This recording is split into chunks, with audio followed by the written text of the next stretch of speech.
सामने हम देना चाहेंगे। इस परीक्षा में कुल 6,39,900 वैध आवेदन प्राप्त हुए थे। दिनांक 21 और 22 को 3-3 पालियों में परीक्षा का आयोजन किया गया, जिसमें कुल उपस्थिति 3,04,769 रही। झारखंड के सभी 24 जिलों में कुल 823 परीक्षा केंद्रों पर ये परीक्षा आयोजित की गई। इन 823 परीक्षा केंद्रों में कुल 10,917 परीक्षा कक्ष थे, जहां पे परीक्षार्थी बैठे और एग्जाम दिए। उन परीक्षा कक्षों के लिए कुल 26,671 वीक्षक नियुक्त किए गए और जिला प्रशासन के द्वारा 824 स्टैटिक दंडाधिकारी, 857 परीक्षा ऑब्जर्वर और 415 गश्ती दल दंडाधिकारी प्रतिनियुक्त किए गए। प्रत्येक जिले में एक एक नोडल पदाधिकारी और बजगरी प्रभारी भी नियुक्त किए गए। पुरानी परीक्षाओं में जो समस्याएं आई थी उस सबको ध्यान में रखते हुए आयोग ने काफ़ी इस पर विचार किया, मंथन किया और एक एसओपी तैयार किया। ये एग्ज़ाम को कंडक्ट कराया गया।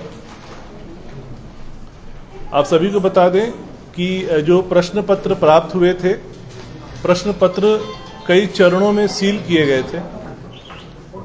सबसे पहले प्रश्न पत्र जहां वो प्रिंट हुए वहीं पर उस पर एक पेपर सील लगा, जिससे कि प्रश्न पत्र को खोलने के पहले उस सील को तोड़ना है। फिर 12-12 प्रश्न पत्रों का गुच्छा बना करके, ग्रुप बना करके उसको एक टैम्पर एविडेंट एनवलप में सील किया गया। इसके पश्चात केंद्रवार, पालीवार उन सभी एनवेलप्स को एक मेटल ट्रंक में रख करके डबल लॉक में सील किया गया। उन दोनों लॉक को फिर पुनः सील किया गया। उसके पश्चात उसके ऊपर एक टेप से पुनः सीलिंग की गई और सभी ट्रंक की जो चाबियां हैं वो एक अलग अलग एनवेलप में सील करके एक अलग की ट्रंक में रखी गई, जिसकी नंबर लॉक बेस्ड की थी। ये सभी ट्रंक जो ये प्रश्न पत्र थे, ये सभी सील्ड कंटेनर्स में प्रत्येक जिला के स्ट्रांग रूम में मंगवाए गए थे और उन सभी के ऊपर जीपीएस लॉक लगा हुआ था कि अगर वो कंटेनर कहीं भी खुलेगा तो कहाँ खुला, कब खुला, उसकी पूरी जानकारी एजेंसी को मिल जाएगी और बाद में जब भी आयोग चाहे वो उसे प्राप्त कर सकता है। जैसे ही ये ट्रंक जो है स्ट्रांग रूम में प्राप्त हुए, वहां पर पहले से स्ट्रांग रूम रेडी थे। सभी जगह लाइव सीसीटीवी कैमरा लगाए गए थे और प्रत्येक स्ट्रांग रूम के लिए एक स्ट्रांग रूम दंडाधिकारी नियुक्त किया गया था जिला के द्वारा। उस कंटेनर को मजिस्ट्रेट के सामने खोला गया और सारे ट्रंक्स को निकाल करके स्ट्रांग रूम में रखा गया। पूरी की वीडियोग्राफी संबंधित मजिस्ट्रेट के द्वारा की गई और उसको बारी बारी वो ईमेल करते गए एग्जाम कंट्रोलर को आयोग में। और उसके बाद जैसे इलेक्शन में ईवीएम सील होता है, वैसे ये सारे मेटल ट्रंक्स को स्ट्रांग रूम में सील कर दिया गया और लाइव सीसीटीवी में लगातार वो ट्रिपल निगरानी में था। एजेंसी की भी निगरानी में था, जिला प्रशासन के भी निगरानी में था और यहाँ हमारा कमांड एंड कंट्रोल सेंटर था, यहाँ से भी हम लाइव इसको निगरानी कर रहे थे। परीक्षा के दिन स्ट्रांग रूम एक नियत समय पर खोला गया, मजिस्ट्रेट के सामने, नोडल पदाधिकारी के सामने। सारे पेट्रोलिंग मजिस्ट्रेट वहां आए। इसके पश्चात सुबह में ही जो हमारा बॉक्स था जिसमें चाबियां रखी हुई थी, जिस पर नंबर लॉक लगा हुआ था, उसका कोड सुबह में 6 बजे एग्जाम कंट्रोलर के द्वारा सभी नोडल पदाधिकारी को दिया गया। तब सुबह 6 बजे वो सारे की बॉक्स खुले और वो चाबियां निकाल करके ट्रंक के साथ पेट्रोलिंग मजिस्ट्रेट को दिया गया सेंटर पे पहुंचाने के लिए। ट्रंक यहां नहीं खोलना था, ये स्पष्ट उनको निर्देश दिया गया था और चाबियां भी सील्ड अवस्था में थी। इसके पश्चात पेट्रोलिंग मजिस्ट्रेट उस ट्रंक को सेंटर सुपरिटेंडेंट के यहां जाकर के उनको सुपुर्द किए चाबियों के सील्ड एनवेलप के साथ। वहां पर भी स्ट्रिक्ट इंस्ट्रक्शन था कि ये मेटल ट्रंक कब और कैसे खुलेंगे। ये सारे मेटल ट्रंक परीक्षा के मात्र आधा घंटा पहले खुल सकते थे और सिर्फ कंट्रोल रूम में खुल सकते थे। और सारे 823 जो हमारे परीक्षा केंद्र थे, सभी के कंट्रोल रूम में लाइव सीसीटीवी लगाई गई थी, जिसकी निगरानी यहां से कंट्रोल रूम से हो रही थी और जिला के कंट्रोल रूम से भी हो रही थी। कंट्रोल रूम में केंद्राधीक्षक, स्टैटिक मजिस्ट्रेट, ऑब्जर्वर और सभी वीक्षक की उपस्थिति में उस ट्रंक को खोलना है। उसके बाद उसके अंदर से सील्ड लिफाफे निकलेंगे।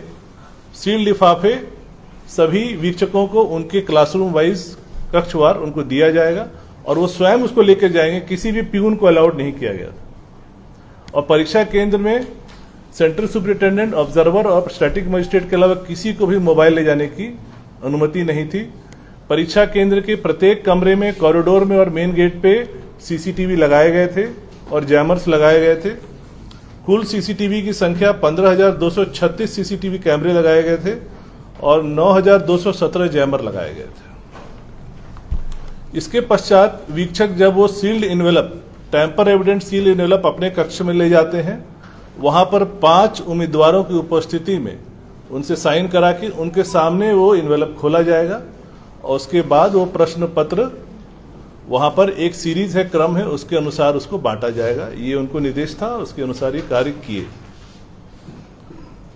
इसके पश्चात परीक्षा समाप्त होने के बाद उसको निर्देश दिया गया था कि वापस वो कंट्रोल रूम में लाएंगे। कंट्रोल रूम में पुनः वो इन्वेलप में सील होगा और वो पुनः फिर एक ट्रंक में वापस सील हो जाएगा और वो सील्ड ट्रंक की अवस्था में वो आयोग में कल और परसों प्राप्त कर लिया गया है। और वो सारे सील्ड ट्रंक, जिसमें कि कैंडिडेट्स के अटेंडेंस शीट और ओएमआर जिसमें उन्होंने अपने उत्तर को भरा है, वो अब हमारे पास प्राप्त हो चुका है।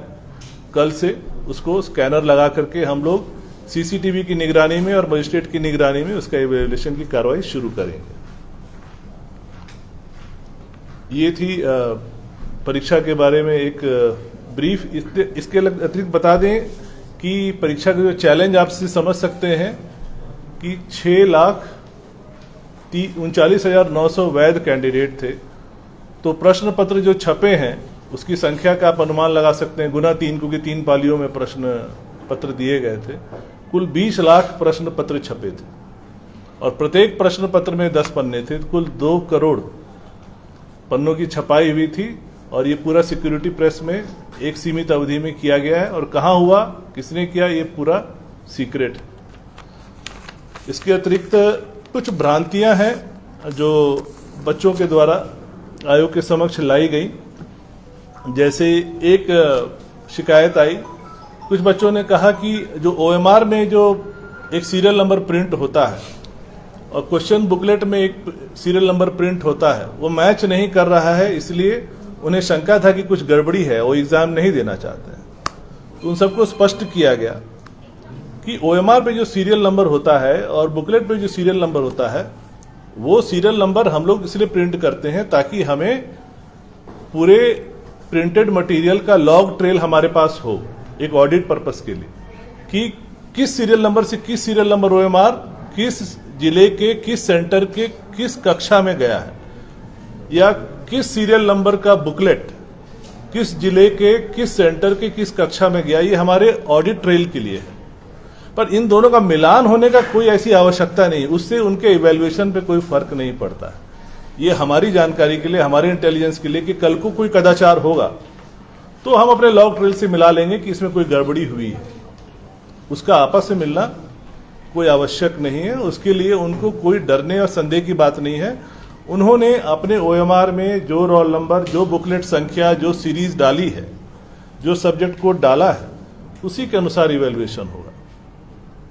इसके पश्चात हमारे पास ये भी व्यवस्था है, अभी कुछ बच्चों के हमारे पास आवेदन आ रहे हैं कि हमने सीरियल नंबर जो है बी की जगह सी भर दिया गलती से, या हमने रोल नंबर भरने में एक बबल हमारा छूट गया, या सब्जेक्ट कोड हमने 01 की जगह 03 भर दिया, तो कृपया इसका ध्यान रखें।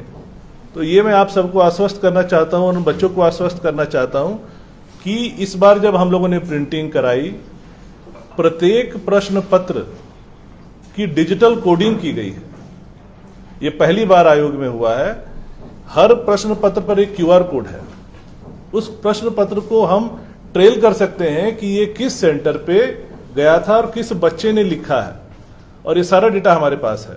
तो निश्चिंत रहें, अगर उन्होंने गलती की भी है तो हमारे पास वो सॉफ्टवेयर है कि हम उसको सुधार सकते हैं कि वो सही रोल नंबर हो, सही सब्जेक्ट कोड हो या सही सीरियल नंबर हो। उनको कोई घबराने की जरूरत नहीं। आवेदन हमारे पास आ भी रहे हैं, वो आवेदन नहीं भी देंगे तब भी हमको उसको शुद्ध करने की हमारे पास पूरी सॉफ्टवेयर व्यवस्था है। हर प्रश्न पत्र की एक डिजिटल कोडिंग की गई, आपको हम लोग सैंपल भी दिखाएंगे। और हम लोगों ने प्रिंटिंग के समय भी चीजें लीक ना हो, इसके लिए हम लोगों ने विशेष ध्यान ये रखा कि यहां पे जो प्रश्न पत्र की जो तैयारी होती है उसमें एजेंसी को ये काम दिया जाता है। एजेंसी भी अगर हमें जैसे 2 शिफ्ट में एग्जाम लेना था जीके का, तो हमें 2 प्रश्न पत्र तैयार करने थे, तो एजेंसी ने 6 प्रश्न पत्र तैयार किए, 3 गुना, और उसको सील पैकेट में लाया गया आयोग में। आयोग की उपस्थिति में अध्यक्ष के द्वारा रैंडम 2 प्रश्न पत्र चुने गए जो सील्ड अवस्था में थे और उनको दे दिया गया प्रिंट करने के लिए। बाकी 4 आयोग में सील्ड अवस्था में रखे हुए। वो 2 प्रश्न पत्र तैयार होने के लिए भी वो मल्टीपल एक्सपर्ट से क्वेश्चन लेते हैं, फिर वो कंप्यूटर में रैंडमली मिसमैच मैच होता है। वो किसी को नहीं पता चलता है कि फाइनल प्रश्न पत्र क्या बन रहा है, और वो भी 6 पार्ट में बनता है और उसमें से रैंडमली 2 सेलेक्ट होता है। प्लस इस बार हम लोगों ने एक और ध्यान रखा कि प्रश्न पत्र आपको हम दिखाएंगे, प्रश्न पत्र पे कहीं नहीं लिखा हुआ है कि ये एग्जाम किस पर्पस के लिए हो रहा है। झारखंड कर्मचारी चयन आयोग करा रहा है सीजीएल के लिए एग्जाम, ऐसा कहीं नहीं लिखा है। प्रश्न पत्र एकदम न्यूट्रल है, कोई देख के ये बता नहीं सकता है, प्रिंट करने वाला भी उसको पता ही नहीं है कि ये प्रश्न पत्र किस एग्जाम के लिए, किस आयोग के लिए छप रहा है, वो भी आपको दिखाएंगे। इसके अतिरिक्त एक भ्रांति और आई है, कुछ बच्चों ने कहा कि उनका जो पेपर सील है वो टूट गया था या खुला हुआ था। तो आपको मैंने जैसा बताया 20 लाख प्रश्न पत्र छपे, सारे सिक्योरिटी प्रेस में मशीन से प्रिंट हुए, सील हुए, पैक हुए। उसमें 1-2% संभावना है कि एडेसिव छूट गया होगा, सील नहीं हुआ होगा, पर उससे प्रश्न पत्र लीक होने का कोई खतरा इसलिए नहीं है क्योंकि वो पुनः एक टेम्पर एविडेंट एनवेलप में सील होता है, फिर वो मेटल ट्रंक में सील होता है, फिर वो सील्ड कंटेनर में ट्रांसपोर्ट होकर आता है। तो इसलिए सिर्फ पेपर सील के खुले रहने से प्रश्न पत्र की लीक होने का कोई खतरा नहीं है। पेपर सील का एक ही उद्देश्य होता है कि जब प्रश्न पत्र दिया जाता है कैंडिडेट को, तो हम लोग 4-5 मिनट पहले दे देते हैं, बांटने में सुविधा होती है। जब घंटी बजती है तब कैंडिडेट को पेपर सील फाड़ना होता है और तब वो प्रश्न पत्र खोलता है। सिर्फ इसी पर्पस के लिए दिया जाता है। इससे इसका मतलब ये नहीं है कि वो प्रश्न पत्र लीक हो गया या उसका कोई खतरा है। It could be 1-2% of a manufacturing defect जो हमारे प्रश्न पत्र को कहीं भी खतरे में नहीं लाता। कुछ आप लोगों को हम लोग वीडियो भी दिखाना चाहेंगे कि कैसे सेंटर्स में, जो हम लोग यहाँ से लाइव सीसीटीवी से देख रहे थे, कि कैसे जो ट्रंक थे कैसे उसको अनसील किया गया सभी के सामने कंट्रोल रूम में। तो वो एक वीडियो है, वो हम लोग दिखाएंगे आपको। इसके अतिरिक्त कुछ आपको हम लोग सैंपल दिखाना चाहेंगे। पहले एक हमको खुला वाला दिखाइए। ये अनयूज्ड मटेरियल है जो बच करके वापस आए हैं, उसमें से कुछ डेमोन्स्ट्रेशन के लिए। इस तरह के एनवेलप में सील था, एक सील्ड एनवेलप दिखाइए। इस तरह के टैम्पर एविडेंट एनवेलप्स में प्रश्न पत्रों को सील किया गया था, तो इसको आप खोल नहीं सकते, ये मुश्किल है। खुलेगा तो ये सील फट जाएगा। इसको काट के ही खोला गया है, तो अगर कहीं भी कोई इसको खोलेगा तो ये पता चल जाएगा। इसीलिए बोलते हैं टैम्पर एविडेंट एनवेलप इसको बोलते हैं। तो इसको जब खोला गया, इसको काट करके खोला गया। अब आपको दिखाते हैं एक प्रश्न पत्र। यही है वो पेपर सील जिसके बारे में लोग बात कर रहे हैं। ये एक छोटा सा पेपर सील होता है। इसका उद्देश्य होता है कि कैंडिडेट घंटी बजने के बाद इसको खोले, पर इसके ऊपर भी कई लेयर ऑफ सीलिंग है। यही है वो पेपर सील जिसकी इतनी चर्चा चल रही है। ठीक है, इसको खोलेंगे तब वो अंदर के प्रश्नों को पढ़ सकते हैं। इतना ही इसका पर्पस है। बाकी आप देख रहे हैं कि सारे टेम्पर एविडेंट एनवेलप्स में सील किए गए हैं। और किस तरह से चाबियों के लिए हम लोगों ने एक मेटल बॉक्स विथ ये सिस्टम किया था। इसके अंदर चाबियां सील्ड अवस्था में ऐसे एनवेलप्स में पैक की गई थी जिसको काट करके खोला गया था। और ये एक नंबर लॉक सिस्टम है। तो सुबह 6 बजे कोड दिया गया, तब वो खुला और ये चाबियां बटी। अब अनसीलिंग वाला वीडियो कहाँ दिखाएंगे इसको? उस तरफ है, ठीक। हाँ, और कुछ और प्रश्न है तो आप लोग पूछ सकते हैं। हाँ, स्टूडेंट कह रहे हैं कि सेंट्रल जेएसएससी के 2 साल के क्वेश्चन है, इसमें से मैथ और रीजनिंग के ज्यादातर सवाल मिले, 20 में से 16 मिल गए।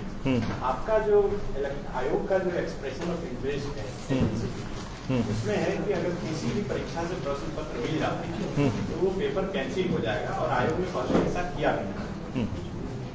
देखिए, पहली बात है कि आप भी परीक्षार्थी रहे हैं और हम भी परीक्षार्थी रहे हैं।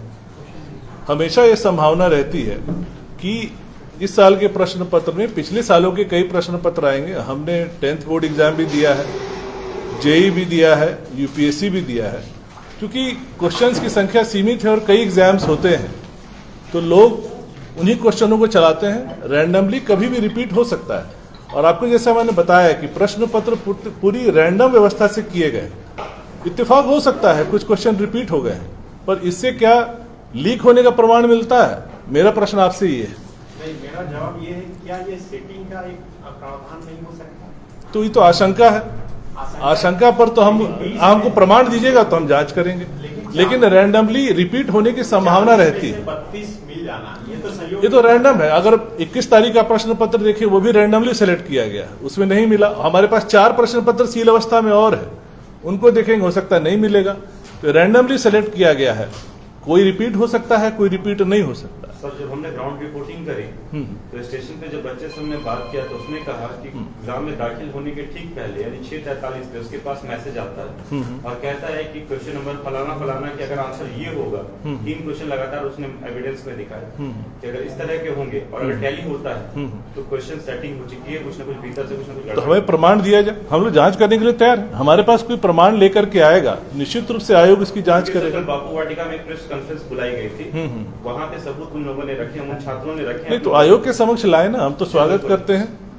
कई छात्रों ने ये भी आरोप लगाया कि उनके बगल में जो छात्र बैठे थे वो आंसर ब्लैंक बिल्कुल छोड़ के आए। तो उसका उपाय ये है कि अगर कोई ओएमआर ब्लैंक छोड़ रहा है तो उसका उपाय यही होगा कि जब यहाँ इवैल्यूएशन होगा तो कोई उसका व्यक्ति जो है जाकर के ओएमआर को ब्लैक कर देगा।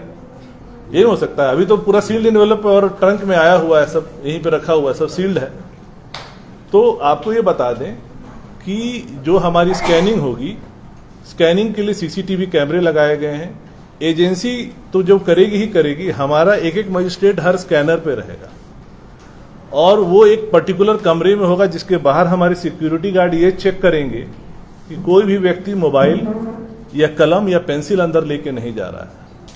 उसको रैदर हम लोग अलाउ करेंगे वो टी शर्ट पहन के आएगा, कोई पॉकेट नहीं होना चाहिए उसके पास और बिल्कुल खाली हाथ अंदर जाएगा। तो जब ये होगा तो अगर किसी ने ओएमआर छोड़ा भी है उस उम्मीद पर कि शायद कहीं सेटिंग होगी तो उसका ओएमआर खाली ही रह जाएगा।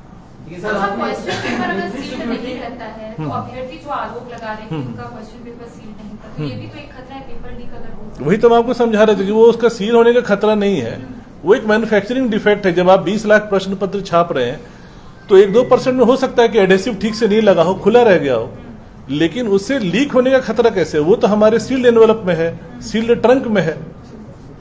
इतनी सिक्योरिटी आप बता रहे हैं, उसके बाद भी इस तरह के आरोप आना, क्या सीजीएल के जो एग्जाम हुआ है उसके व्यवस्था पर भी सवाल खड़ा नहीं करता है सर? देखिए, आरोप लगाने वाले अगर कोई प्रमाण देंगे तो हम आरोप को गंभीरता से लेंगे, अगर प्रमाण नहीं देंगे तो हम समझेंगे कि षड्यंत्र है। तो इशू ये है कि क्लैरिटी हमको प्रमाण के साथ आइए, बिल्कुल हम लोग जांच के लिए तैयार। अगर होगा गलत तो आयोग ही सबसे पहले उसको रद्द करेगा, पहले भी आयोग नहीं रद्द किया है। यही तो सवाल जो बच्चे उठा रहे हैं कि ओएमआर शीट खाली रह गया, सील टूटा हुआ, ओएमआर शीट खाली रह गया, उसका जवाब हमने आपको दे दिया। सील टूटा हुआ उसका भी आपको हमने जवाब दे दिया। आप संतुष्ट हुए जवाब से? प्रशांत जी, 28 जनवरी को ये परीक्षा हुई थी, 28 जनवरी को उसी तरह उस दिन भी इसी तरह के एलिगेशन लगे, आयोग ने तुरंत संज्ञान लिया, तुरंत आप लोगों ने डिसीजन लिया, तुरंत एफआईआर हुआ, फिर आप लोगों ने पूरे एग्जामिनेशन को रद्द करने की दिशा में बिल्कुल उसका प्रमाण मिले हमें। उसी डायरेक्शन में बढ़ने की फिर कुछ गुंजाइश बनती हुई नजर अभी तक तो हमारे पास ऐसे कोई पुख्ता प्रमाण नहीं मिले हैं, कोई सामने नहीं आया है जिसके आधार पर हम ये निर्णय ले सकते। सर, भविष्य में जैसे छात्र लेकर के आते हैं प्रमाण, क्योंकि जिस तरह से कल उन्होंने सबूत प्रस्तुत किए थे, दिखा रहे थे वो मीडिया को प्रेस कॉन्फ्रेंस में अपने, अगर वो आते हैं तो उसका स्वागत, उनका स्वागत बिल्कुल उनका स्वागत है और हम लोग एकदम जांच करेंगे। हम लोग देखिए, आयोग का ध्येय क्या है कि जो बच्चा मेरिटोरियस है, जो मेहनत किया है, उसको उसका फल मिलना चाहिए। और इसीलिए हम लोगों ने पूरी कोशिश की है, इतना मेहनत किया, कम से कम समय में एग्जाम एजेंसी को प्रश्न पत्र देने और एग्जाम कंडक्ट कराने में भी हम लोगों ने कम से कम अवधि रखी, ताकि संभावनाओं को भी कितना हद तक हम कम कर सके।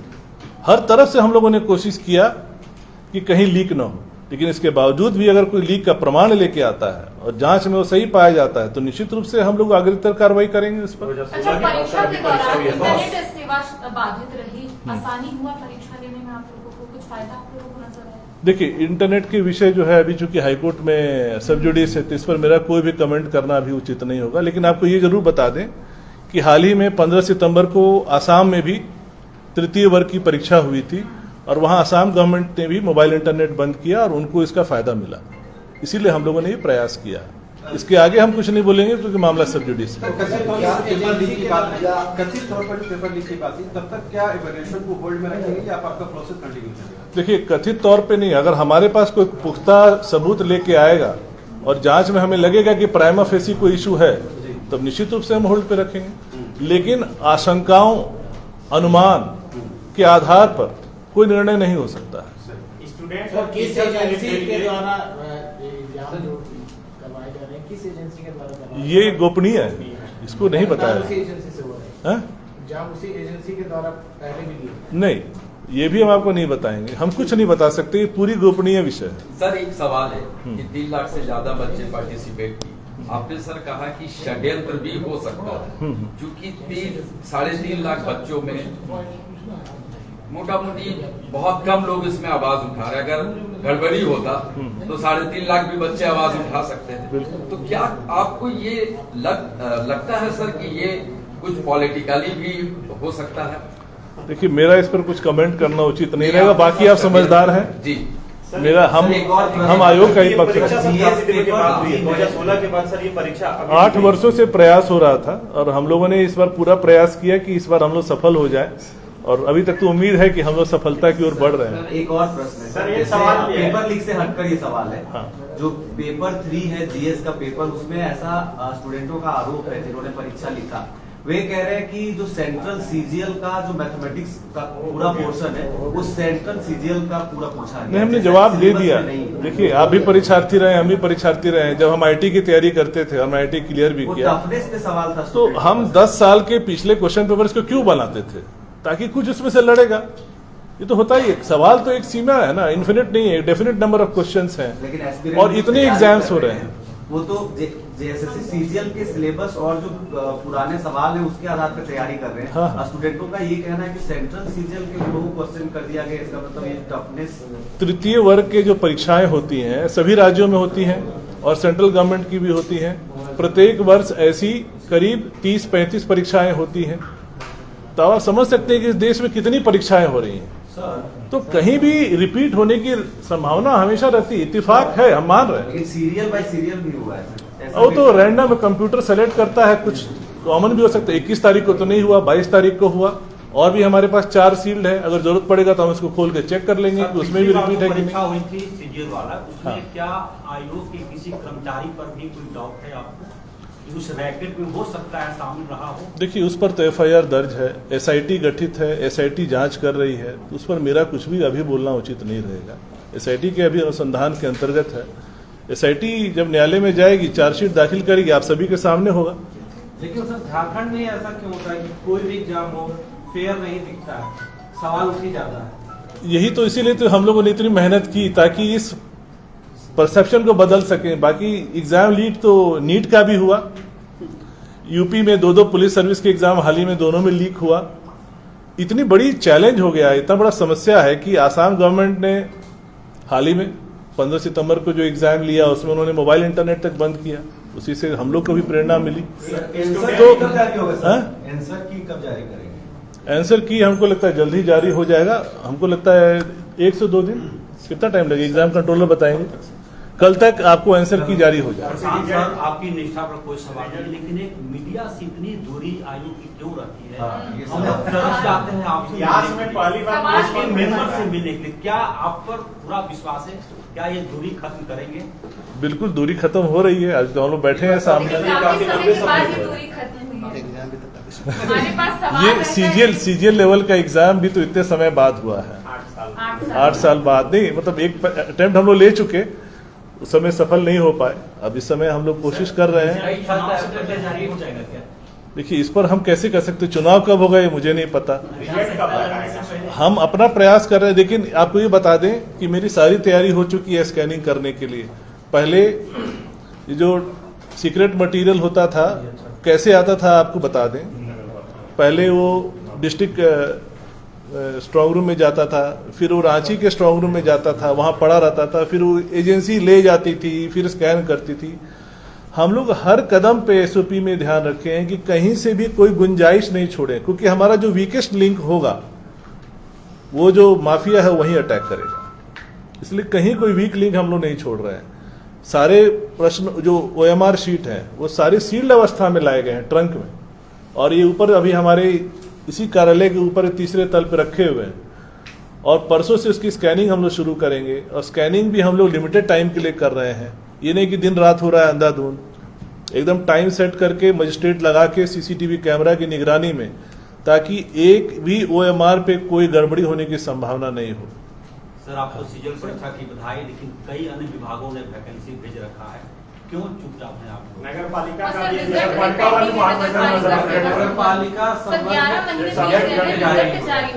अच्छा ये नगर पालिका के आ रहे एक एक करके आपने बहुत अच्छा प्रश्न किया। अब ये बताइए कि पिछले हाल के दिनों में लगातार हम लोग अनुशंसाएं भेज रहे हैं और नियुक्ति पत्र वितरण कार्यक्रम चल रहा है कि नहीं चल रहा है? इतनी गति से पहले चला है? आप ही बताइए, आप लोग ज्यादा बेहतर जानते हैं, हम तो नए हैं, आप लोग तो यहाँ पुराने हैं। तो जेई का अभी हम लोगों ने बहाली किया, शिक्षक का बहाली किया, पीजीटी का बहाली हुआ, इसके अलावा लैब असिस्टेंट का भी हम लोग भेज दिए हैं, और ITI का हम लोग आज भेज रहे हैं। और इसके अतिरिक्त